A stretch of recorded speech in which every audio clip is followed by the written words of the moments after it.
The Tale of the Mummy. In the 1950s, 4 explorers ventured into an ancient pharaoh's tomb deeper than anyone else had gone before. And they discovered this undisturbed sarcophagus. One of the explorers examined the hieroglyphics on the lid, whereas the other 3 focused on the mummy inside. And just as they were getting into it, the first explorer rushed back in. He was as white as a ghost. He said, "Guys, this is terrible. I've deciphered the message, and it says, if I am ever disturbed, the curse of death will fall upon you." Well, needless to say, all 4 explorers were pretty freaked out by this, and they replaced the mummy very carefully back into the sarcophagus. They placed the sarcophagus into the tomb, and they left it as quietly as they could. They got back to their camp and they told their colleagues.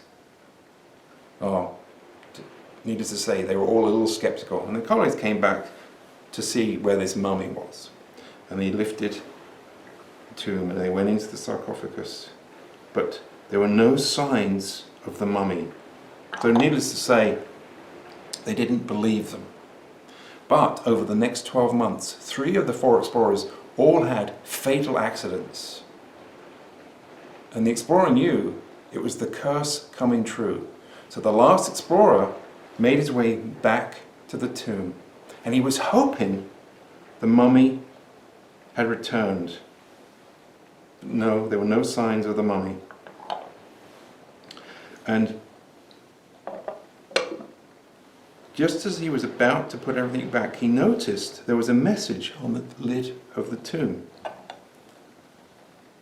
He looked at the hieroglyphics and he smiled. It said, "Never fear, mummy's here." And he looked inside the tomb, and there was the mummy returned. He replaced the mummy inside the sarcophagus, put everything back inside the tomb as he had found it, and he left the place very carefully. He lived for another 50 years, having successfully broken the curse, but he never ever disturbed the mummy again. Thank you.